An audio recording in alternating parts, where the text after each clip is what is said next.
قيما لينذر بأسا شديدا من لدنه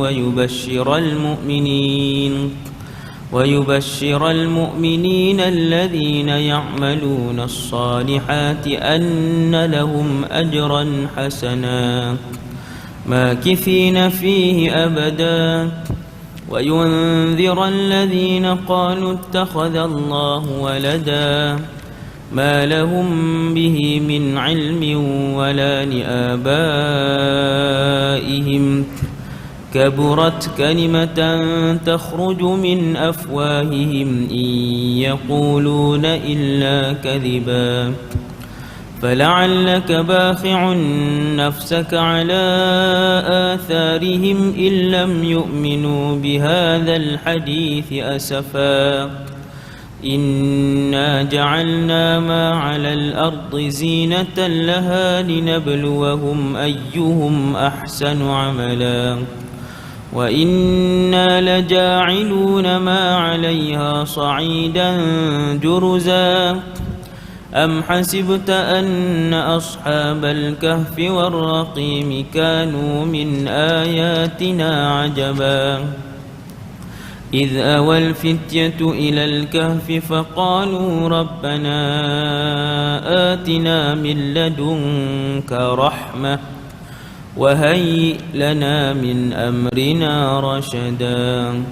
صدق الله العظيم صلى الله ربنا على النور المبين أحمد المصطفى سيدي المرسلين صلى الله ربنا على النور المبين أحمد المصطفى سيدي المرسلين صلى الله ربنا على النور المبين أحمد المصطفى سيدي المرسلين. السلام عليكم ورحمة الله وبركاته. أعوذ بالله من الشيطان الرجيم. بسم الله الرحمن الرحيم. الحمد لله رب العالمين، والصلاة والسلام على أشرف الأنبياء والمرسلين وعلى آله وأصحابه أجمعين، ولا حول ولا قوة إلا بالله العلي العظيم،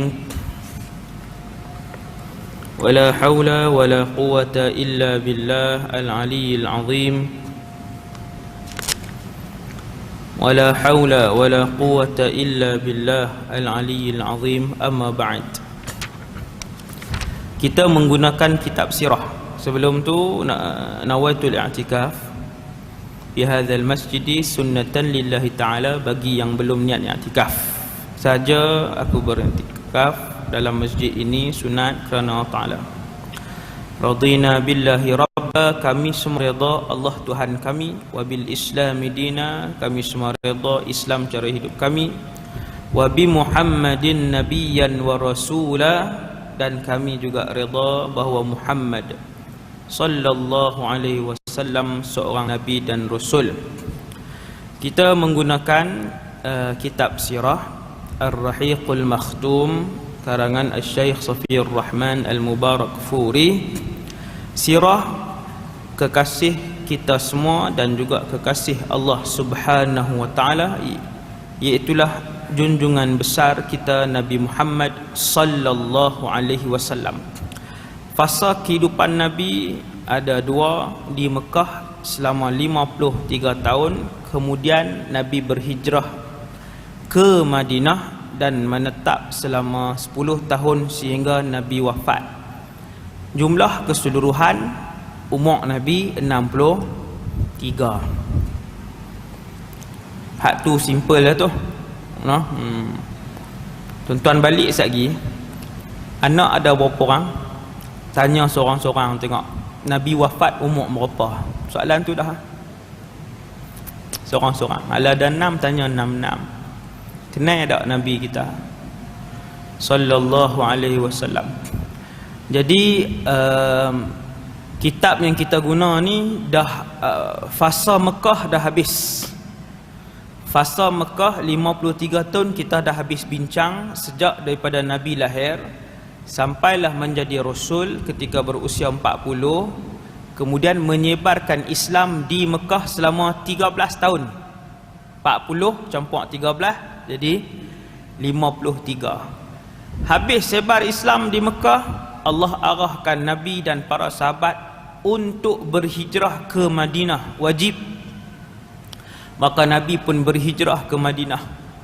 Walaupun baru tahun pertama sampai ke Madinah, Nabi telah mendengar desas-desus bahawasanya Makkah masih berdendam.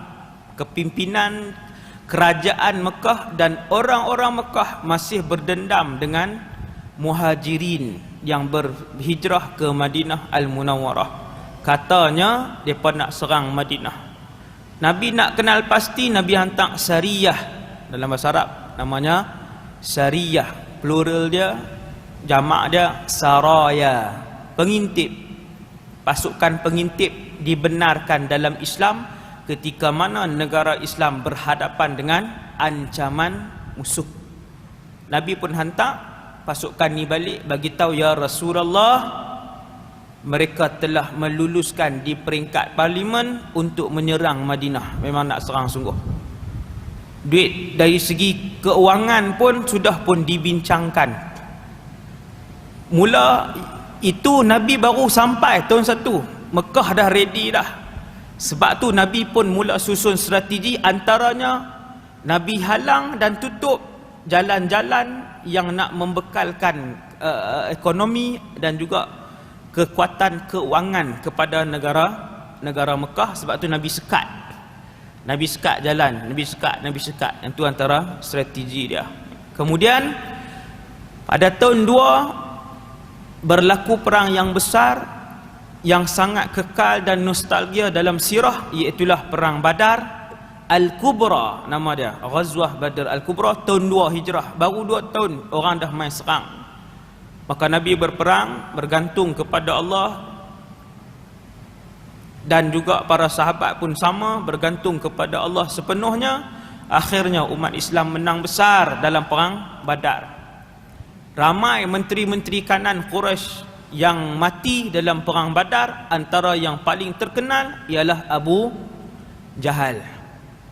Abu Jahal yang paling kanan menteri di Mekah, dia mati dalam perang Badar. Maka jadi tamparan yang besar kepada penduduk Mekah seluruhnya, daripada kepimpinan dia, kerajaan dia, sampailah orang biasa.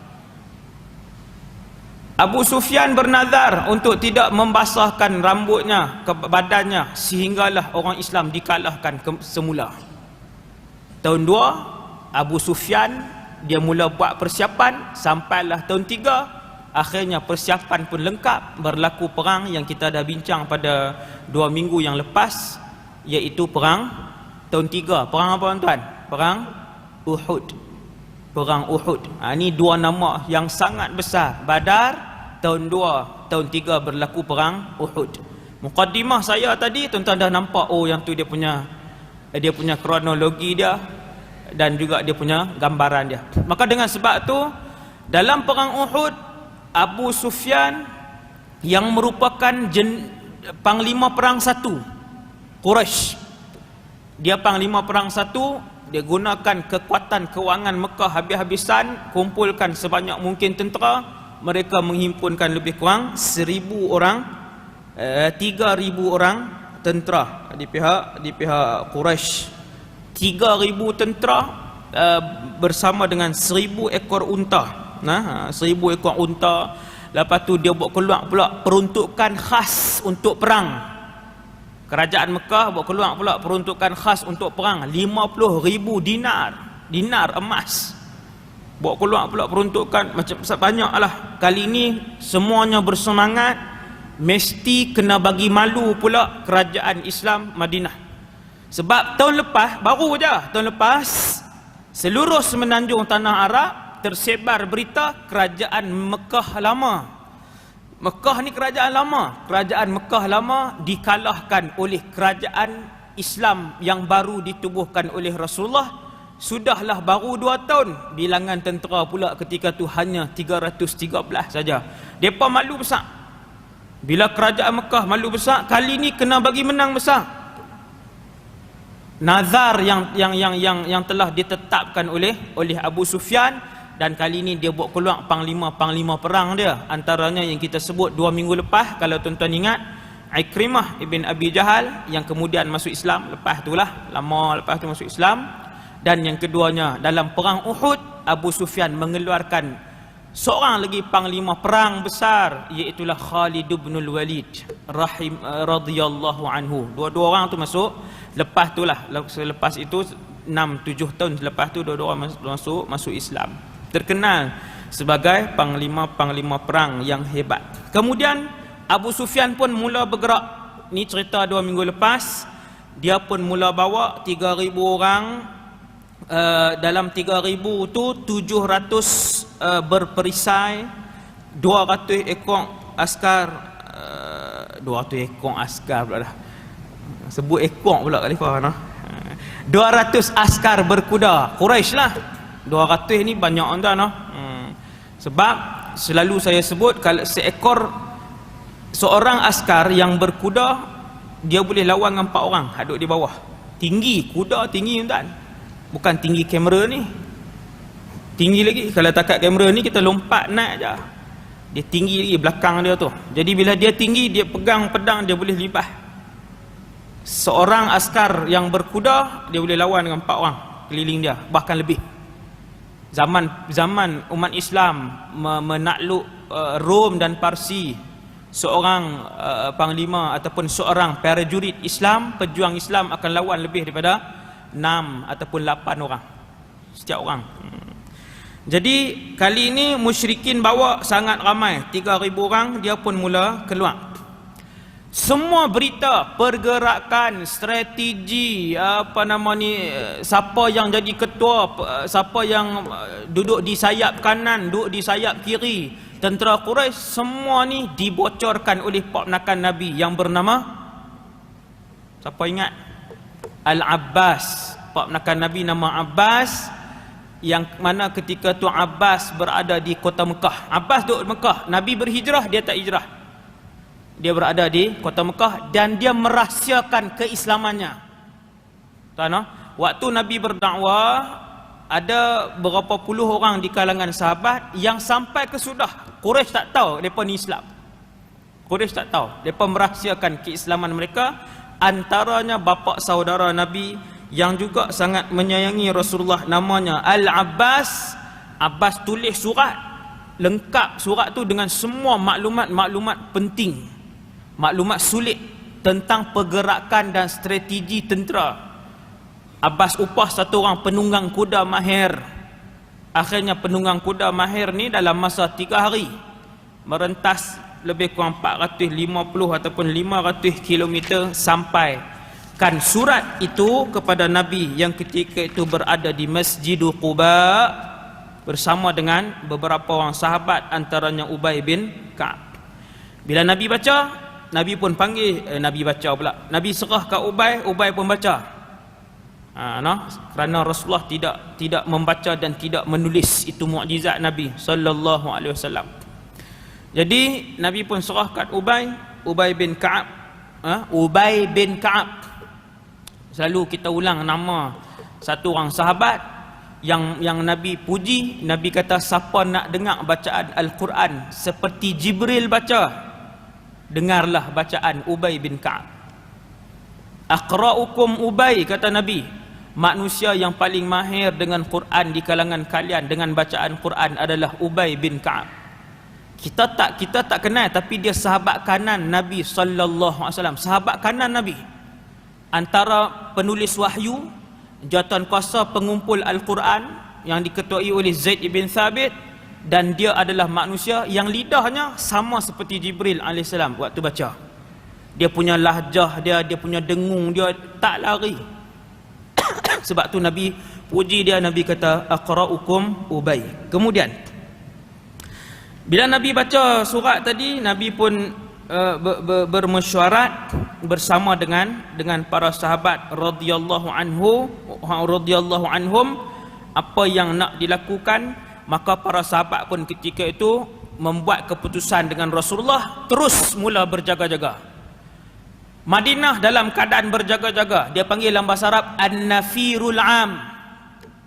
Kena dengar ni tuan-tuan orang lelaki terutamanya, perkataan tu kena faham. An-nafirul am.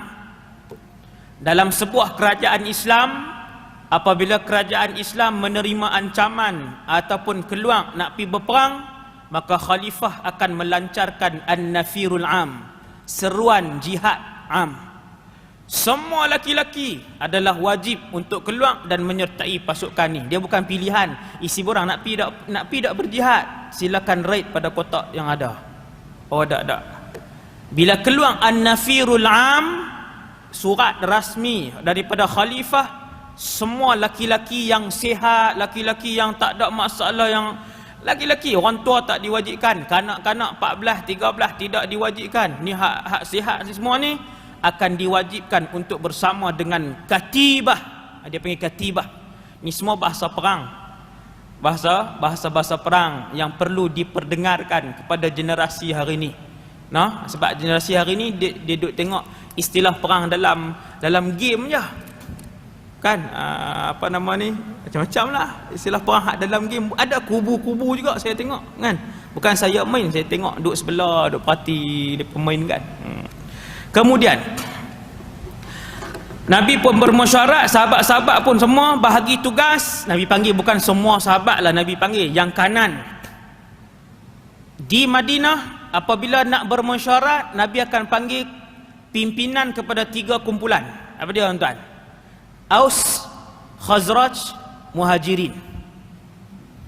Nabi akan panggil ketua-ketua Aus, ketua-ketua Khazraj dan juga ketua-ketua Muhajirin, orang-orang kanan di kalangan Muhajirin. Mereka ni akan berimpun mai.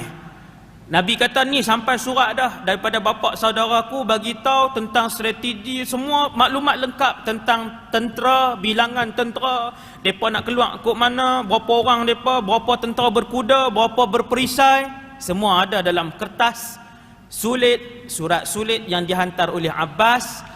Maklumat itulah yang dibentangkan oleh Nabi SAW kepada para sahabat. Mereka pun bahagi tugas. Ada yang jaga di bahagian pintu masuk, ada yang Makam Madinah ketika itu telah pun diseru dengan semboyan perang. Itu bahasa kita. Dalam bahasa Arab dia panggil an-nafirul am, semua pakai ambil tugas. Termasuk wanita-wanita boleh ambil tugas juga. Ketika itu Nabi bagi tugas yang sesuai.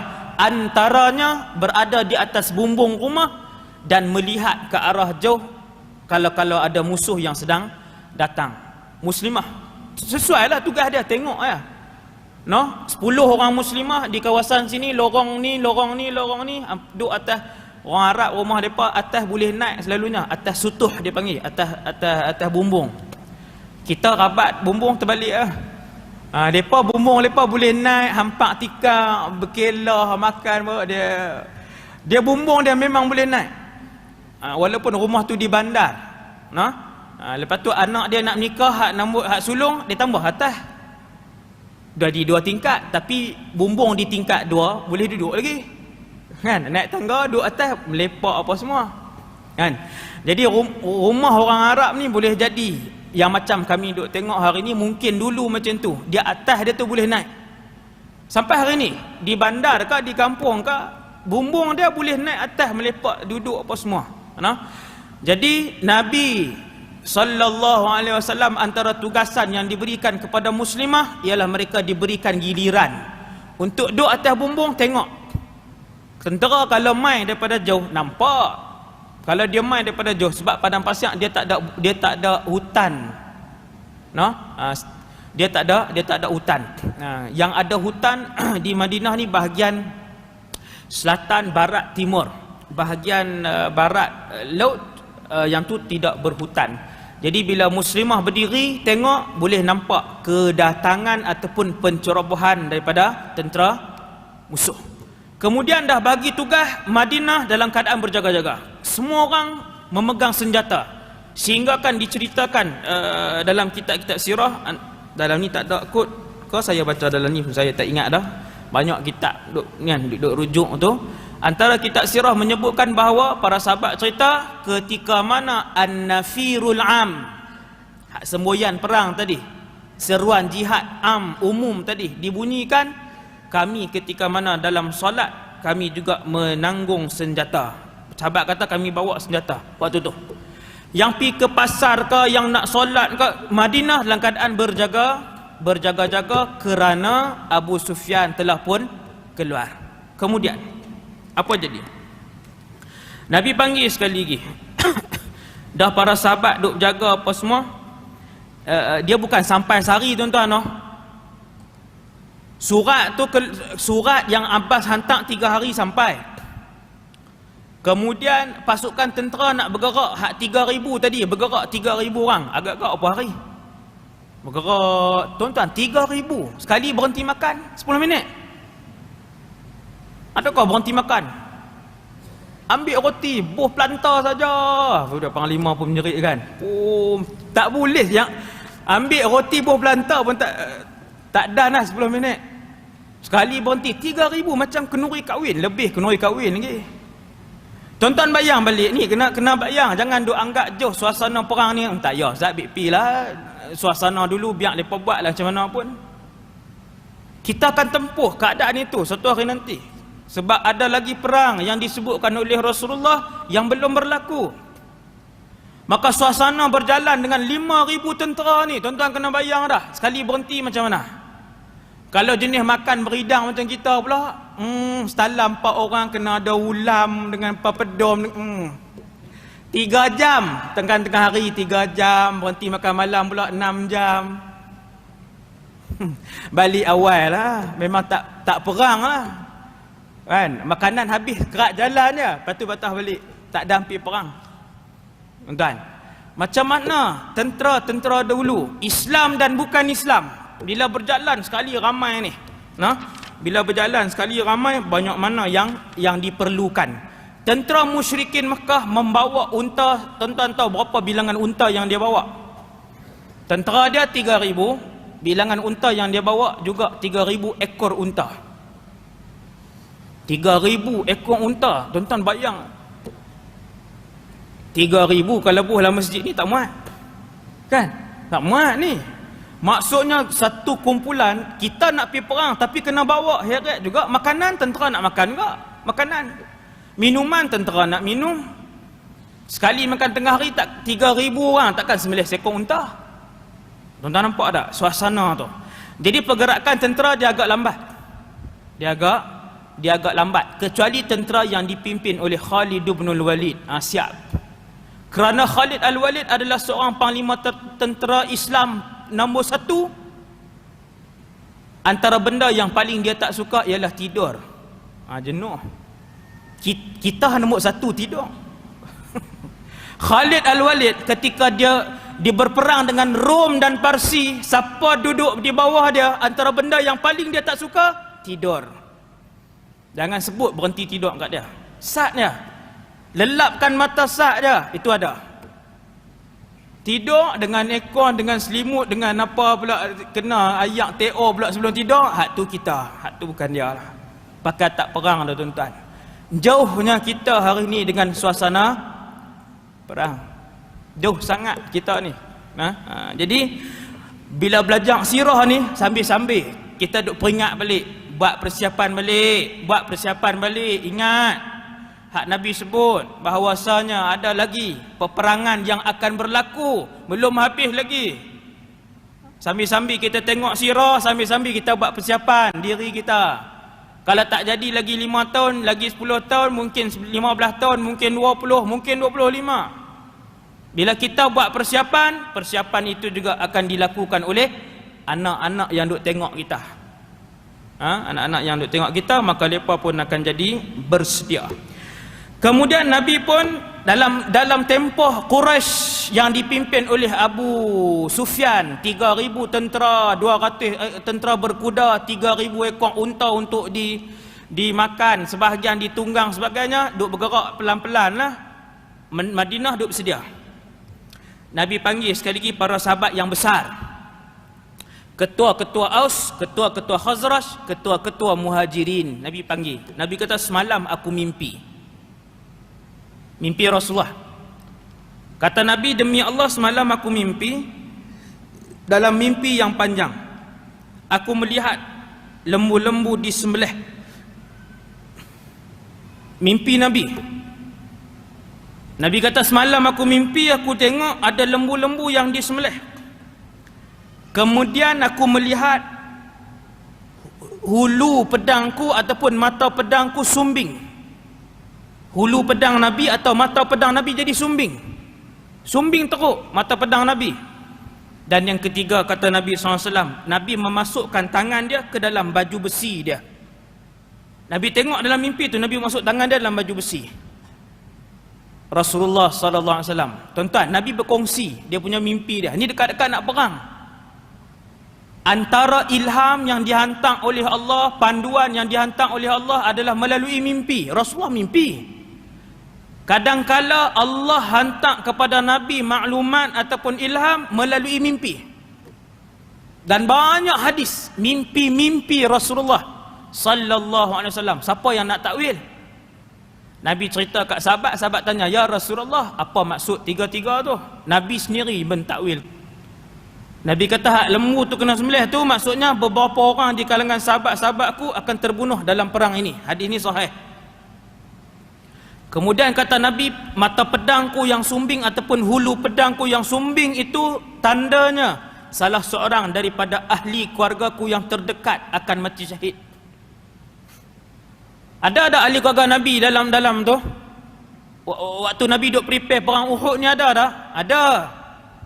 Dalam tu ada Ali ibn Abi Talib, dalam pasukan tu ada Hamzah ibn Abdul Muttalib. Ahli keluarga Nabi yang dekat tu ada dalam tu. Tetapi bila Nabi sebut di dalam perang ini, bila aku tengok mata pedang yang aku ni sumbing, bermaksud salah seorang ahli keluarga aku akan mati syahid. Ahli keluarga Nabi seorang pun tak tarik diri.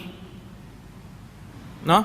Siapa pun tak tarik diri dan masih meneruskan dalam situ. Dan Nabi sebut yang terakhir, kata Rasulullah, adapun aku memasukkan tanganku ke dalam baju besi, itu antara Nabi yang pakar tentang mentafsir mimpi ni ialah Nabi Yaqub alaihissalam dan juga Nabi Yusuf alaihissalam. Dua-dua orang ni pakar mentafsir mimpi. Mailah mimpi apa pun. Maka Nabi SAW juga seorang yang pakar dalam mentafsirkan mimpi. Nabi juga ada kemahiran tu. Sebab tu kalau saya sebut kat tuan-tuan, tak saat pedang sumbing, lembu kena sembelih, Nabi masuk tangan dia. Apa dia? Kita pun tak tahu. Suruh hentam boleh. Kan? Kalau ada 200 orang ni, akan ada 200 pendapat. Kan? Seronoklah mengentam. Tapi Alhamdulillah, tafsiran mimpi itu ditafsirkan oleh Nabi. Nabi pun sebut satu. Yang ketiga, Nabi kata, aku masuk tangan ke dalam perisai besi itu bermaksud kita mesti berperang, kita kena duduk dalam Madinah, jangan keluar. Maksudnya tunggu dalam Madinah. Tunggu di pintu-pintu Madinah. Bila mereka masuk, kita serang. Dan kata Rasulullah, kenapa kita kena tunggu dalam Madinah? Nombor satu, kita tunggu di pintu-pintu, di bukit. Dan yang keduanya, Allahumma shalli ala Muhammad, ketika Rasulullah membentangkan pendapat dia bahawasanya kita kekal dalam Madinah, duduk di sini, sebab aku mimpi dan aku rasa takwil itu begitu, iaitu kita kekal dalam Madinah. Majoriti para sahabat ketika itu ajak Nabi, ya Rasulullah, jom kita keluar. Ya Rasulullah, jom keluar daripada kota Madinah, kita berperang di tengah-tengah padang. Baru nampak perang betul. Apabila Hamzah pak menakan Nabi, orang yang paling semangat sekali, pujuk Nabi SAW. Hamzah pujuk Nabi, jomlah ya Rasulullah, kita bertempur habis-habisan. Kalau kita duduk dalam ni kawasan kecil, perang Badar, Nabi keluar bukan berperang, Nabi keluar untuk tahan kafilah perdagangan Abu Sufyan, bukan nak perang. Maka perang Badar ketika tu tidak diwajibkan waktu Nabi keluar tu. Sebab tu ada sebahagian sahabat yang duduk dalam kota Madinah dan dia bukan satu kelemahan. Tak, memang Nabi bagi pilihan, siapa nak keluar jom. Adapun perang lepas tu semua wajib keluar.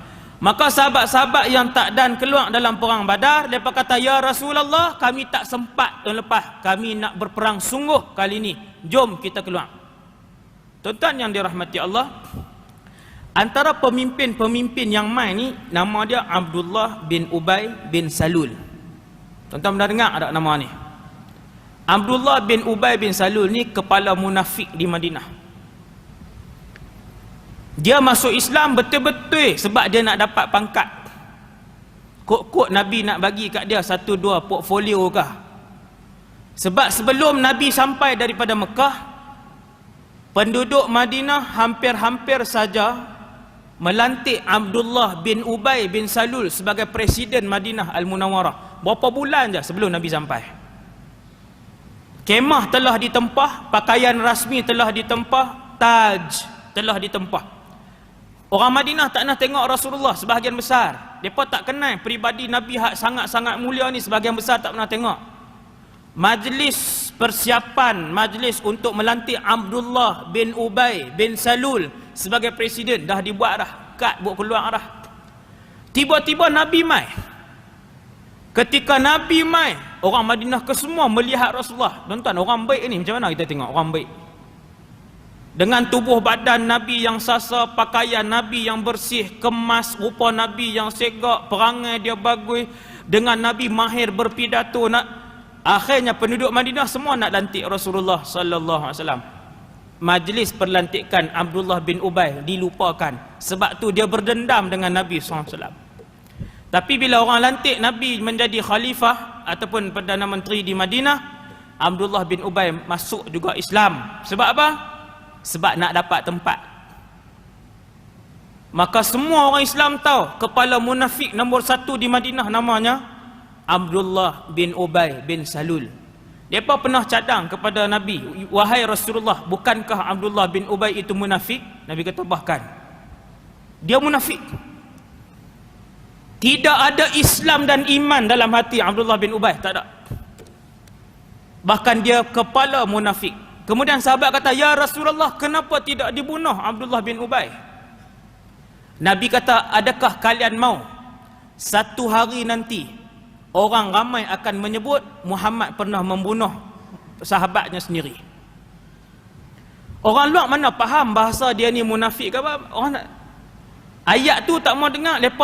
Depa hanya akan guna ayat, iaitu salah seorang daripada pengikut Muhammad hak duk pih mayang maghrib isyak di masjid, Muhammad pernah bunuh pengikut dia sendiri. Tuan-tuan, Nabi pandang. Nabi kata, aku tak mau satu hari nanti akan jadi fitnah besar kepada orang Islam. Keluar kenyataan, dulu Muhammad pun bunuh sahabat-sahabat dia. Nampak tuan? Abdullah bin Ubay bin Salul, dia tak buat secara terang-terang tuan-tuan. Dia tak ambil pedang tak di leher Nabi, dia tak buat. Dia tak bawa kuda laju-laju pi langgang saja langgang Nabi. Dia tak buat benda tu. Benda-benda yang terang ni dia tak buat. Semua yang dilakukan oleh Abdullah bin Ubay adalah secara rahsia dan sulit. Mana orang nampak? Tapi dia pergi masjid. Abdullah bin Ubay bin Salul dia pergi masjid. Subuh je dia tak pergi. Tu nak perli kami tu.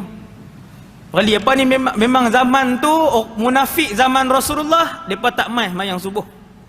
Semayang yang paling berat kepada munafik adalah subuh dan isyak. Hal lain lepas mai, maghrib ramai. Macam sama. Ni saya cerita hak dulu ni. Hadis Nabi. Maghrib ramai, orang munafik paling ramai. Yang paling tak ada subuh. Termasuklah Abdullah bin Ubay bin Salul. Lepas payah bangun. La ilaha illallah. Hasbunallah wa ni'mal wakil.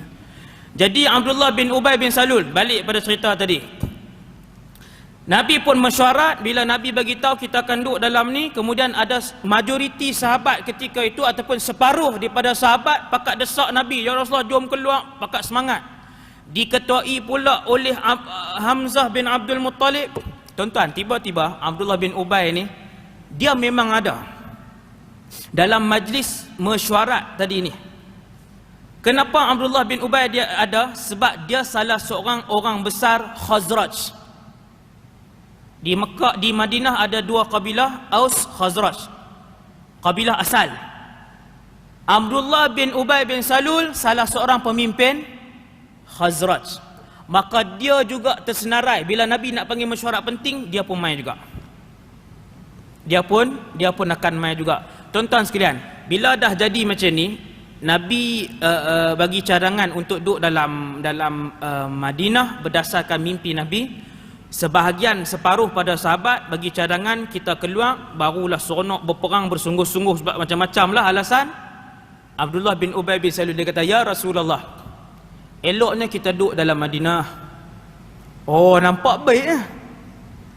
Oh, nampak kemah, nampak dia ni yang faham sekali ni. Ketika majoriti sahabat pakai ajak keluar, tiba-tiba Abdullah bin Ubay bin Salul dia kata, ya Rasulullah, kita duduk dalam Madinah lah. Saya sokonglah Rasulullah.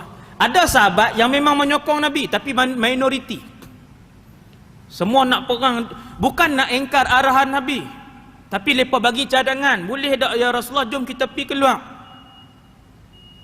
Maka Abdullah bin Ubay bin Salul waktu tu nampak macam baik.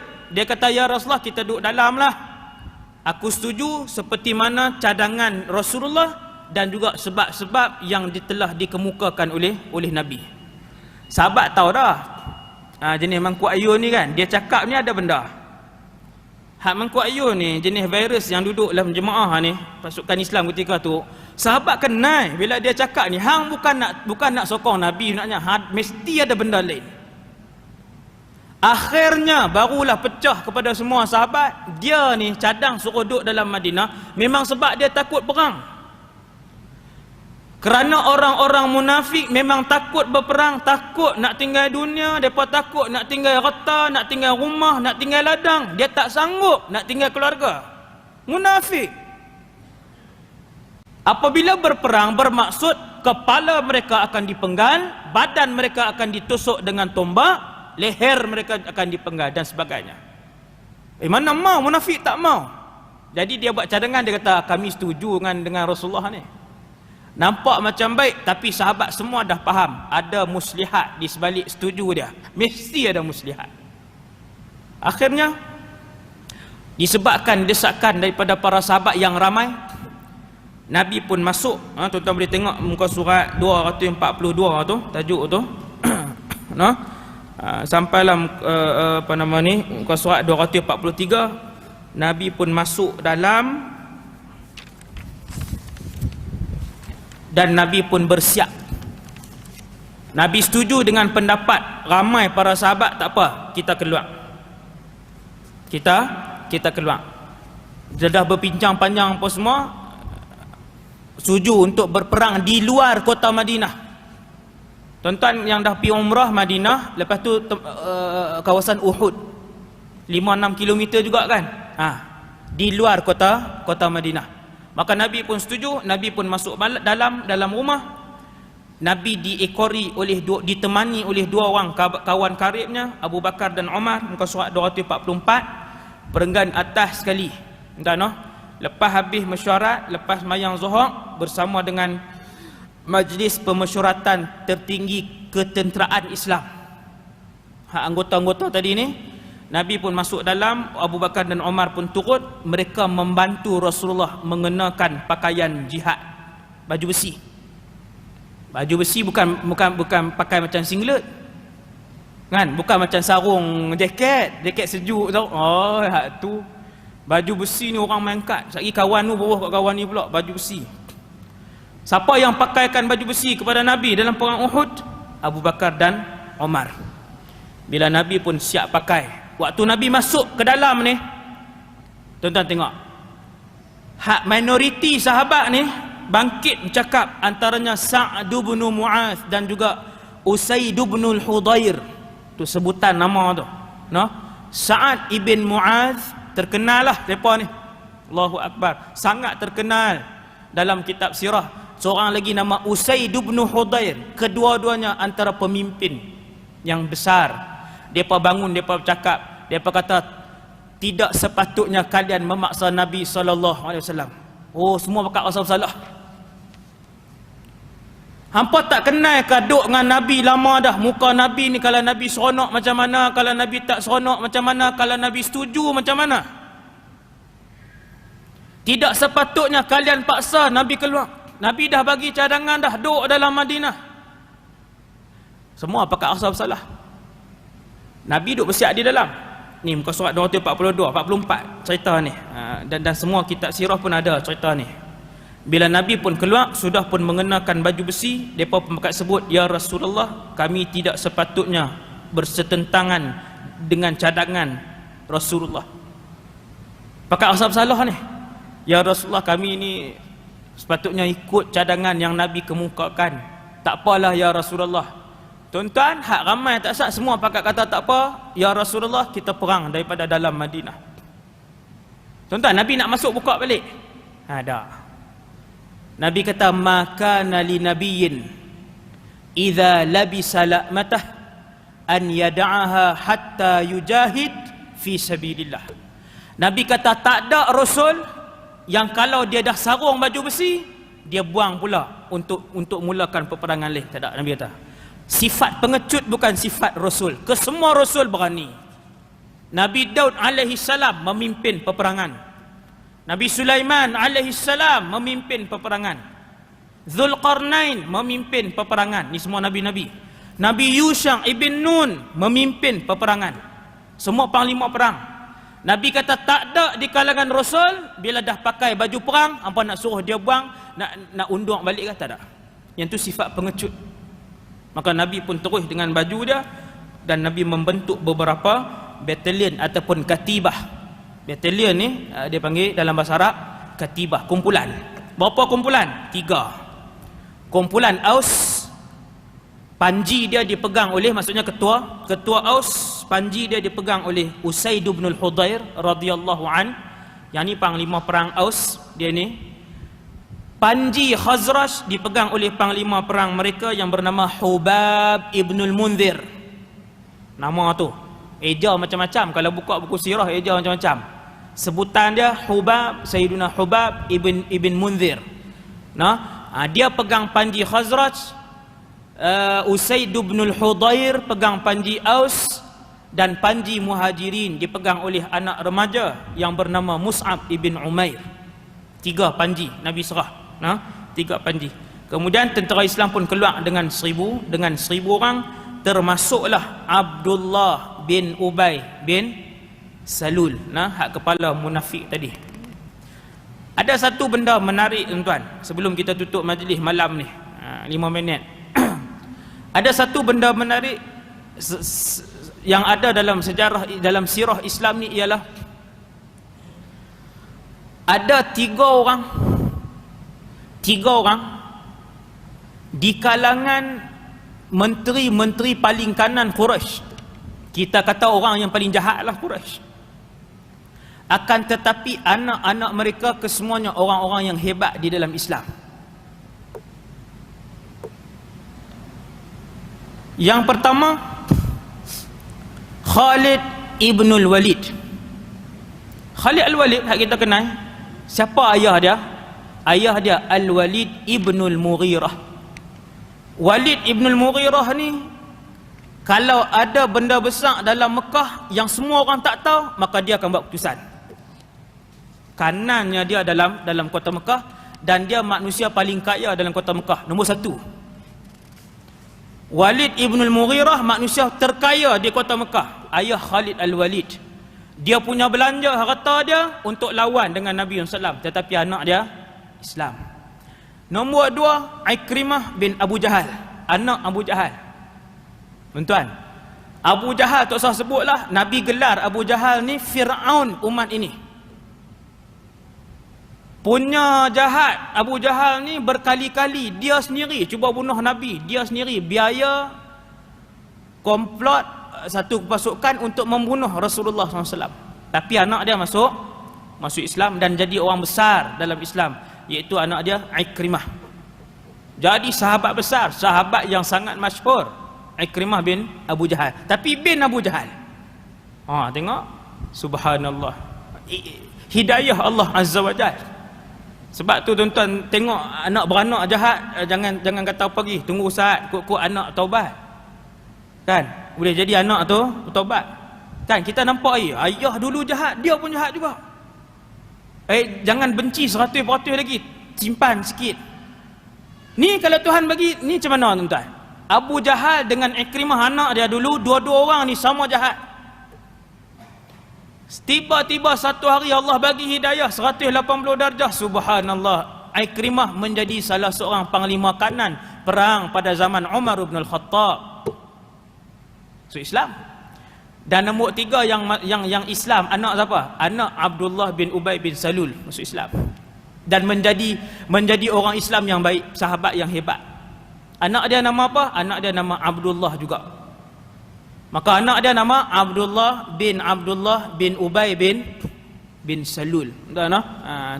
Tu tiga benda ada dalam sirah ni, yang disebutkan oleh para ulama. Benda hak kita kena tengok, nah. Kemudian Nabi pun bawa keluar 1000 orang tentera. Berapa orang pakai baju besi? 100 orang. 50 pasukan berkuda. Nabi keluar daripada Madinah. Siapa jaga Madinah? Abdullah ibn Ummi Maktum, buta tapi hebat, sahabat yang kerananya turun surah Abasa wa Tawalla an ja'ahul a'ma. A'ma seorang yang buta. Siapa si buta yang disebut dalam surah Abasa? Abdullah ibn Ummi Maktum, tukang azan kedua Nabi SAW. Kita kenal Bilal je. Abdullah bin Ummi Maktum kita tak kenal. Waktu Nabi keluar perang Uhud, dia yang menjadi imam di Masjid An-Nabawi. Hebat, sahabat-sahabat yang hebat. Maka Nabi pun keluar dengan pasukan tadi. InsyaAllah kita akan sambung. Nabi bawa melalui mana, Nabi berhenti di mana, apa semua tu dalam kuliah yang akan datang. Wallahu subhanahu wa ta'ala a'la wa a'lam. Kita tutup dengan tasbih kafarah dan suratul Asr. Subhanakallahumma bihamdik asyhadu an la ilaha illa anta astaghfiruka. Bismillahirrahmanirrahim. Wal 'asr innal insana lafi khusr illa alladziina aamanu. Bismillahirrahmanirrahim. Alhamdulillah wassalatu wassalam ala Rasulillah wa ala alihi washabihi man walah. Allahumma 'allimna ma yanfa'una, ya Allah ajarkanlah ilmu yang bermanfaat pada kami. Wa anfa'na bima 'allamtana, manfaatkanlah ilmu yang kau curahkan pada kami. Wa zidna 'ilman wa 'amalan wa ikhlasan fi hayatina. Tambahkanlah pada kami ya Allah ilmu, amal ibadah dan keikhlasan dalam kehidupan kami. Ya Allah, ya Tuhan kami, sekiranya ada di kalangan kami salah seorang yang akan dimasukkan ke dalam syurga-Mu ya Allah, maka dengan kasih sayang-Mu kepadanya ya Allah, makbulkanlah doa kami pada malam ini. Lihatlah kami ya Allah, masukkanlah kami juga ke dalam syurga-Mu untuk mendapat redha-Mu dan redha Nabi-Mu, melihat wajah-Mu, berada di samping Nabi Muhammad sallallahu alaihi wasallam. Walhamdulillahirabbil alamin. Assalamualaikum warahmatullahi wabarakatuh.